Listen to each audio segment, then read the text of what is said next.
Hello, everyone, and welcome to Eternalism in a Nutshell. My name is David, and the title of this episode is The Rock of Reality, Change and Permanence, Part 2, Praxis. This is Episode 15. In Part 1, we covered the theoretical framework for our discussion pertaining to the Rock of Reality and its relation to the ontological categories of change and permanence. In Part 2, then, we will turn to the praxis, meaning the practical application of this material to cultural Marxism and woke activism. As we transition from the theoretical framework to the praxis, let us utilize the template shown here to lay down our three-part thesis of permanence as foundational, change as derivative, and compliance as determinative, meaning determinative of our eternal outcome in the eternal worlds. These philosophical terms are not commonly used in church settings, such as Sunday school classes, personal study programs, or leadership seminars. Nonetheless, these ontological notions of permanence and change, along with the emphasis on compliance with the eternal realities underlying our external world, are all presupposed by the terminology that we as Latter-day Saints use on a daily and weekly basis to express these very same ideas. Let me show you what I mean. In the first place, while we do not speak of permanence as foundational, we do speak of eternal laws, principles, and relationships as foundational, in the sense that these eternal realities are beyond the power of God or man to change or alter them. And as stated previously, they are immutable and non-negotiable. Consider these words of Elder Whitsoe, who writes, "The gospel is founded on tangible and eternal things and relationships, for there are eternal laws in the universe, beyond the power of man or God to change." So even though we express this concept through gospel or doctrinal language rather than philosophical terms, the message remains the same. That is, and in regard to this one reality, permanence is foundational. Next, we move to the equally important point that change is derivative.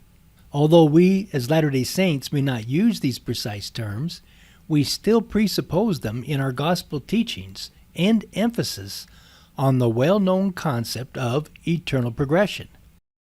Elder Whitsoe affirms the popularity and familiarity of this concept, stating, "The doctrine or law of progression is one of the best established and best loved in the gospel of Jesus Christ. Throughout all time, man shall increase, progress, to a godlike destiny." Notice, however, that there can be no eternal progression without change, nor can there be this change without permanence, that is, without the underlying permanence of these eternal laws. Hence, the eternal laws, principles, and relationships are foundational, and eternal progression is derivative. And this observation leads us to this third and final notion of compliance. Here, too, we as Latter-day Saints do speak of obedience or compliance with an eternal plan of salvation, which consists of a system of laws representing these eternal realities that man must abide by and conform to if we are to successfully advance through this series of progressive estates called our first, second, and third or final estate. Elder Whitsoe expresses these ideas this way: "In God's plan for life on earth is a system of laws representing eternal realities, to which man must conform. Forever we must decide and choose." We have here then a three-part template for relating to this one reality. As long as we remember that permanence is foundational, change is derivative, and compliance is determinative of our eternal outcome as children of God. However, this three-part template is not how the world currently sees the situation, and it certainly is not how cultural Marxists and woke activists view the world. So let's now turn our attention to that opposing, disruptive, and confusing worldview. On the left-hand side, we have the worldview that we just laid out, with permanence as foundational, change as derivative, and compliance as ultimately determinative of one's eternal outcome. On the right-hand side, we have an illustration of the opposing, disruptive, and confusing worldview I spoke of only a moment ago, with change as foundational, permanence as derivative, and defiance as determinative of one's eternal outcome. These two fundamentally opposing and contrary worldviews are ontological in nature and speak to one's philosophical views of the underlying nature and structure of reality. Both cannot be true, and yet the moral, social, and political clash of these two ontological frameworks and worldviews is what we are witnessing today, particularly with the current onset and onslaught of queer Marxism and woke activism, which has completely inverted the relationship between change and permanence, and has thereby given rise to radically new social and cultural norms. Let me explain. Notice that on the once traditional side of things, we have heteronormativity as the social and cultural norm, and biological sex being foundational for determining societal roles of males and females. And yet on the queer Marxist and woke activist side of things, we see transnormativity gaining the ascendancy, with gender identity now being foundational for determining societal roles of males and females, and biological sex as being altogether irrelevant. It is important to note that it is this opposing, disruptive, and confusing worldview of change as foundational and permanence as derivative or irrelevant that makes possible all the talk and discourse about queer theory, gender ideology, and the latest craze or delusion associated with gender self-identification. In other words, these false and disruptive ideas necessitate a false and disruptive worldview or ontology. In later episodes, we shall discover that it is cultural relativism, postmodern skepticism, and the political agenda of cultural Marxism that makes possible such a disruptive inversion from a traditional, common sense, and reality-based ontology to a radical leftist ontology or theory of being that has become unhinged from reality. This new radical and leftist ontology has replaced permanence with hope and change as its foundational ontological principle, and as a consequence, it no longer knows what a woman is, but does know that it's not what we thought it was, that is, biologically based. Again, there can be no change without permanence, and so the whole notion of transitioning from a man into a woman, or from one undefinable notion, what is a man, into yet another undefinable notion, what is a woman, is a form of mindless madness. And yet it is this mindless madness and gender ideology that we are being bullied into accepting and expected to bow down to as part of a new woke religion that has no tolerance for dissenters.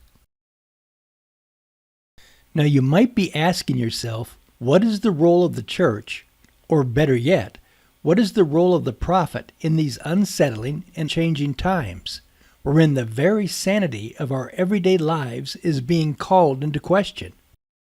For Latter-day Saints, the prophet's primary role is to keep our feet planted firmly on the ground, upon the rock of reality, and as far away as possible from the shifting sands of cultural Marxism and woke activism.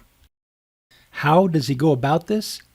By simply reminding us that when it comes to the gospel of Jesus Christ, permanence is foundational, change is derivative, and compliance with these eternal realities is determinative of our eternal outcome in the eternal worlds. He might not use these philosophical terms, but the ideas are always the same. For instance, here is an example of President Nelson speaking to these very ideas and to the permanence of these eternal laws, principles, and relations that are immutable and non-negotiable, and which underlie our eternal progression in the eternal worlds. Regardless of what civil legislation may be enacted, the doctrine of the Lord regarding marriage and morality cannot be changed. Remember, sin, even if legalized by man, is still sin in the eyes of God. We also know that gender is an essential characteristic of individual premortal, mortal, and eternal identity and purpose. Marriage between a man and a woman is fundamental to the Lord's doctrine and crucial to God's eternal plan. God's marriage pattern cannot be abused, misunderstood, or misconstrued. While we are to emulate our Savior's kindness and compassion, while we are to value the rights and feelings of all of God's children, we cannot change his doctrine. It is not ours to change. His doctrine is ours to study, understand, and uphold. Again, everything the prophet said was to keep us grounded upon the rock of reality, and to keep us as far away as possible from the shifting sands of queer Marxism and woke activism. Queer Marxism and woke activism, on the other hand, have been untethered from the rock of reality, and so by purposely adopting a worldview wherein change is foundational and permanence derivative, they're left floundering about from one ludicrous position on these gender issues to another, as is evidenced by the latest antics of Dylan Mulvaney, who originally came out as a gay man, then he was queer, then he was non-binary, then he was trans, and now, after the Bud Light debacle, has just recently come out as a lesbian who hopes someday to be impregnated by a woman. Consider this short Sky News broadcast out of Australia pertaining to Dylan Mulvaney's numerous transitions, the Bud Light fiasco, his latest antics, as well as a sit-down interview with the President of the United States, Joe Biden. Video emerged this week of gender botherer Dylan Mulvaney coming out as a lesbian, which means he's really just a straight white guy with a strange wardrobe. Poor Bud Light. They destroyed their entire brand for nothing. Dylan Mulvaney began life as a gay man. Then he was queer, then he was non-binary, and now he's a she who wants to date a woman, but with the expectation that the woman he dates will get him pregnant. I'd say that again slowly, but no matter how many times or how slowly you say it, it never makes any sense. This person has 11 million followers on TikTok. Think about that. But back to Mulvaney, who went on TikTok to announce... So I recently told my parents that I may be a little bit romantically interested in women. And that was a big shock for them, considering the past 10 years of coming out as gay, then queer, then non-binary, then trans. And I think it was just a bit of a shock. Hang on a second. Mulvaney comes out as gay, then queer, then non-binary, and then trans, but his parents are shocked he's a lesbian. But it doesn't end there. According to Mulvaney... So I tell my dad, and he goes, well, I would love to see you get a woman pregnant. And I said, oh, no. She would be getting me pregnant. And then he said, what, do you have a vagina now? And I said, never say never. Mulvaney is clearly a fool, so why do we keep talking about him? Just ignore Mulvaney, people say. But never forget, it wasn't uptight conservatives who pushed Mulvaney into the limelight. Most conservatives hadn't even heard of Mulvaney until the President of the United States, no less, decided to make the gender narcissist a public spokesperson for human rights. President Joe Biden granted a sit-down interview with Mulvaney to discuss trans rights in October last year. Now, White House journalists can barely get an interview with Biden, but Mulvaney got a one-on-one chat just 2 weeks out from crucial midterm elections. Mulvaney began the chat with this. Mr. President, this is my 221st day of publicly transitioning. God love you. Well, I'm certain God does love Dylan Mulvaney, but I'm not sure that we should give everyone God loves an international platform, which is exactly what the leader of the free world went on to tell Mulvaney that he wanted to do. Biden said it was important to him to be seen with Mulvaney in order to break down stereotypes and to normalise Mulvaney's experience. I'm not being facetious when I say this, being seen with people like you. No, I mean it. I genuinely mean it. People fear what they don't know. They fear what they don't know. And when people realize, individuals realize, oh, this is what they're telling me to be frightened of, this is the problem, people change their minds. People just don't know enough to know. Mulvaney is a man identifying as a woman, claiming to be a lesbian, hoping to be impregnated by a woman. And President Biden says the public need more exposure to this. I'm not questioning Mulvaney. Mulvaney should be free to do as he pleases. But you've got to ask why the President of the United States wants a cut of the action. It should be obvious to all that the reason President Joe Biden wants a cut of the action is because transgender influencer Dylan Mulvaney has over 11 million followers on his TikTok channel and over 1 billion views. And if President Biden can tap into that large of a social media following by simply pandering to this radical left gender ideology in a sit-down interview, then he will most certainly do it, which he shamelessly did, and which is all part of the normalization of transgenderism and queer ideology. Is it any wonder, then, that with all this transgender confusion and the normalization of queer ideology, that the radical left is no longer able or willing to answer the question of what is a woman? Nonetheless, let's see if we can make sense of the two answers to this question of what is a woman by using what we have learned so far about the nature of reality, that is, the nature of permanence and change. We begin by building our house on the rock of reality, with permanence as foundational and change as derivative, and it is only at this point that we ask the question, what is a woman? And the answer we can give is an adult human female and her perceived role within a given society. Notice that with this reality-based definition, we begin with biological sex as foundational, an adult human female, and gender identity as derivative, her perceived role within a given society. Now the point is that when we shift over to the shifting sand of queer Marxism and woke activism, we get an entirely different definition of what is a woman, one in which gender identity is foundational and biological sex is derivative, if not irrelevant. Here is the definition that ChatGPT gave me. A woman is a person who self-identifies as female, regardless of the sex assigned at birth or any other identity markers. We see then that regardless of whether a man self-identifies as a woman or a woman self-identifies as a man, there is no reality-based criteria or referent for one to refer to in either case, other than the individual whim of the person making the assertion.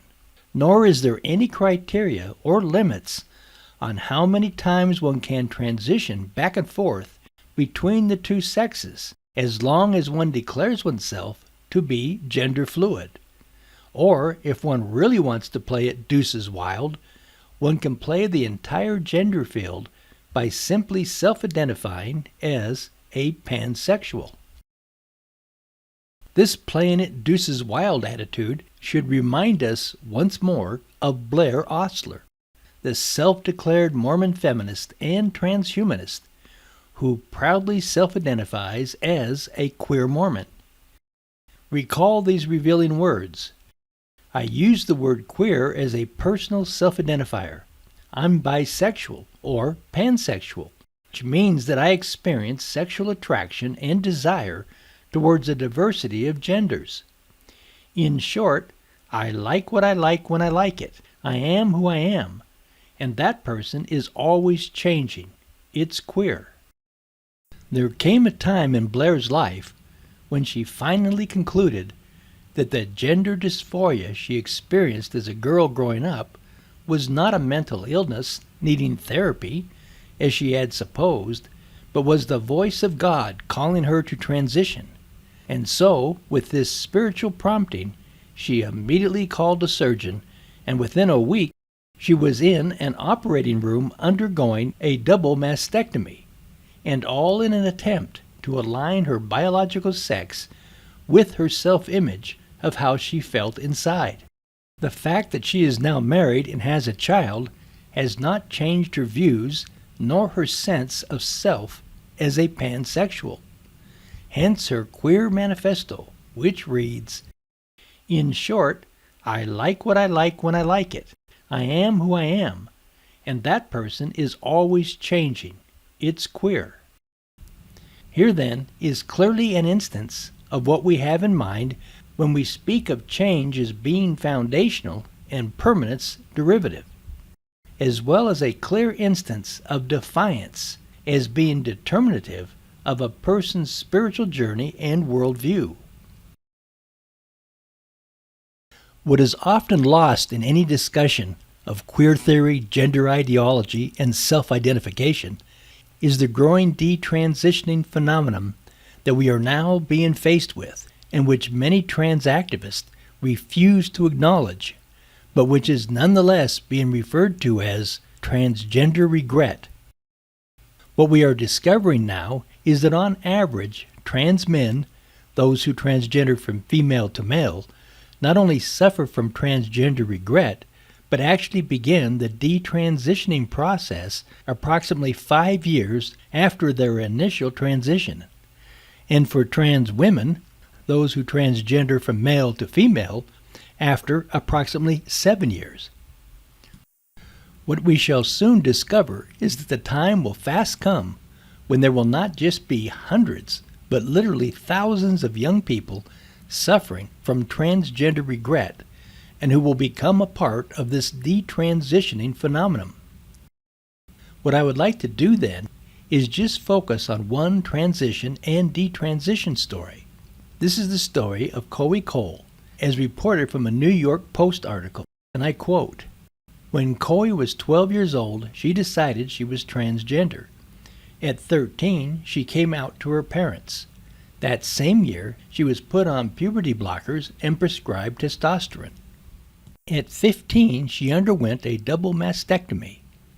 Less than a year later, she realized she'd made a mistake, all by the time she was 16 years old. Now 17, Coey is one of a growing cohort called detransitioners, those who seek to reverse a gender transition, often after realizing they actually do identify with their biological sex. Tragically, many will struggle for the rest of their lives with the irreversible medical consequences of a decision they made as minors. I can't stay quiet," said Coey. "I need to do something about this and to share my own cautionary tale." Unquote. To understand the personal side of this story, it will be well worth our time to listen to a short clip from a Jordan Peterson podcast wherein he discusses with Coey her transition and then the many heartrending realities of the detransitioning process. So here it is. All right, so when did you start thinking about taking legal action, and why do you think that's justifiable? That was quite a bit further down the line. I should probably go into first about the detransition process for me and what led up to me eventually starting to speak out and doing that, yeah. The problem with me starting it so young was not only that I couldn't consent, I couldn't really fathom the full picture of things. I've also I'm still experiencing a wide range of complications to this day. From the surgery, I'll never be able to breastfeed. I'll never have that erogenous sensation in my chest back. I'll never have my breast back. A reconstruction will do nothing for me, and it might make things worse actually, because I'm I've had some complications pop up this year with the grafts. I have to cover them up with bandages, or else they'll.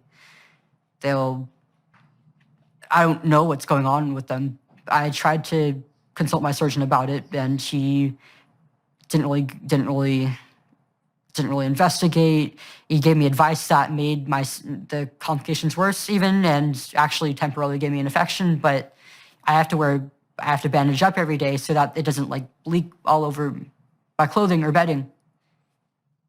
And Jesus. from the hormones and blockers, I've been experiencing some joint pains, mainly in my arms, my legs, and my back. And Yeah. I still have issues with my urinary tract. I have to use the restroom pretty frequently, and I didn't even know that this was possible. This is like a pretty huge quality of life issue that I'm experiencing, and I'm just not really getting any help for it. And on top of that, I do hate to speak about it, but I'm experiencing sexual dysfunction at the age of 18. That's something that women usually go through when they're in their 40s to 50s. Right.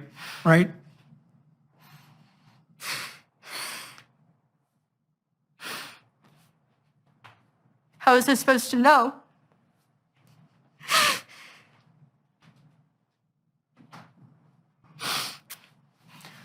So let's talk for a moment about how you got your lawyers and where you are on the legal battlefront. So, not only is what's happened to me completely unethical, completely wrong, it's caused me a lot of physical damage and emotional damage as well. I'm still picking up the pieces of my life to this day, and I often find myself feeling like a broken woman, all because of a choice that I made, that I was allowed to make as a kid. And I think it's very clear just how wrong all this is. None of this should have been allowed to happen. But it was allowed to happen, and is happening now at an alarming and increasingly unconscionable rate, and all of which could be and could have been avoided if we Americans and other countries around the world had not been so enamored by queer Marxism and this woke activism that has swept across the world in the name of transgender rights and under the guise of gender self-identification at any age.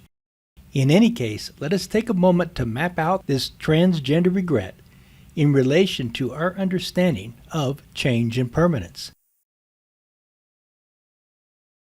We begin with the transition or gender reassignment, wherein biological sex was initially foundational and gender identity derivative, but which has now transitioned into gender identity being foundational and biological sex derivative. And whether it be on average 5 years for trans men or 7 years for trans women, the transgender regret sets in and the detransitioning or gender reversal process begins. And there is necessarily a reality-based return to biological sex as foundational and gender identity as derivative. Only in this case, the damage has been irreparably done, as the permanence of the effects of puberty blockers, years of hormone therapies, and irreversible surgeries, such as female double mastectomies or male castration, come to the forefront, as the numerous casualties and broken lives of teenagers and young adults are played out one individual and one family at a time. The point is that had we as a society held on to the ontological framework of permanence and biological sex as foundational, and change and gender identity as derivative, then none of the horrors of this transitioning and detransitioning would be taking place, or at least not at the rate it currently is. Most individuals do not think of these things in philosophical terms. But at the bottom of it all, it comes down to compliance you win and defiance you lose.